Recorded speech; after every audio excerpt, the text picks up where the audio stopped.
ultimate comic coming to the stage right now is your second to last contestant. Please welcome Karen Granger, everybody. Karen Granger.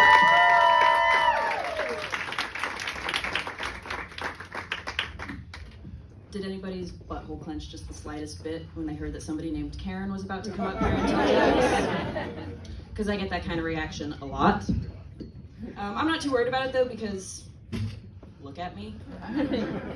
I like to think that you spend 30 minutes with me, hell, you spend 5 minutes with me, and you realize that this is not the Karen that you're looking for.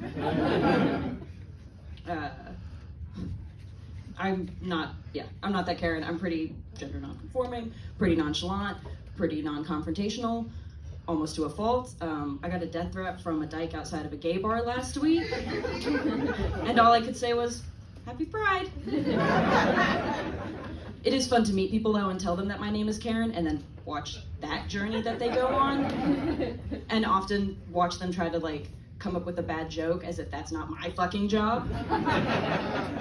And speaking of jobs, I want to shout out the Comedy Attic, where I am gainfully employed. I thought about getting a side towel for a little bit of prop work tonight, but that was last night. I was on the clock and I was carrying on the long tradition of Comedy Attic bartenders that also compete in the Bloomington Comedy Festival, and they get to come up here and tell jokes in the middle of their shift, which is nice. I'm honored to be doing that. I love working at a place that supports me and allows me to do that.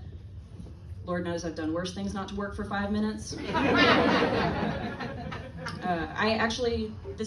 bartending is my second job. I do have a full-time job. I have a day job, if you can believe that. I am an apprentice bench jeweler, which just means that I'm learning how to clean, repair, and make jewelry.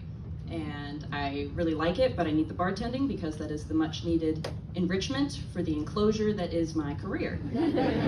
Because like I said, I really like my job. I find the work to be very unique, very engaging. It's never going to be replaced by AI, but it is more of they try to cultivate definitely a professional environment, and I don't really do well in those.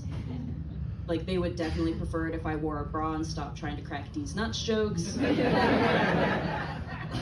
But does anybody here listen to Imagine Dragons? I'm not gonna finish that, you can connect the dots. I like my job. I said that I like that it's not going to be replaced by AI or a computer because I really like working with my hands, mostly because, chalk one up in the Karen column, I'm not good with technology. Yeah, I wouldn't know how to watch a TikTok if I wanted to. I don't know how Facebook works. I stayed the night at a guy's house and he said, hey, you can use my water pick if you want. Didn't know how that worked. Didn't even try. Watching TV at my house is a little embarrassing.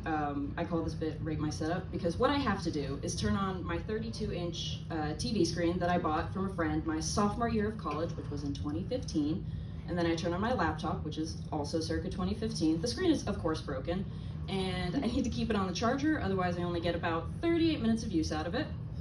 But once that's squared away, then I can take the HDMI cord and plug it into the TV, plug the other end into the laptop, and at this point you might be thinking, we've all been there. I'm not done. Because then I have to go to my phone, to my settings, turn on the mobile hotspot, to which I then connect the laptop, open up a browser window, and then we're off to the races. So it's a whole production, and it is safe to assume there's not a lot of Netflix and chill happening in my apartment. But I do have physical media, so can I perhaps interest you in Flubber? Or this pirated DVD copy of The Fifth Element? Maybe one of the first 4 seasons of The Sopranos? It's got the audio commentary. If it's not obvious, I do live alone because I don't know who else is going to put up with that nonsense. And I love it. I know I'm very fortunate to be able to live on my own in Bloomington. It's a great spot, great rent, hardwood floors, built-in shelves, lots of windows that I'm constantly leaving open for my cat to sit in, because I don't care if it's 100 degrees or 10 degrees. If my cat wants some window time, he's going to get some window time, which means that your odds are pretty good of seeing some pussy.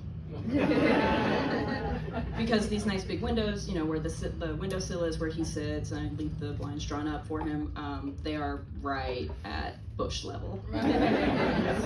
But I've always said there's nothing better than seeing a cat in a window, so you're welcome.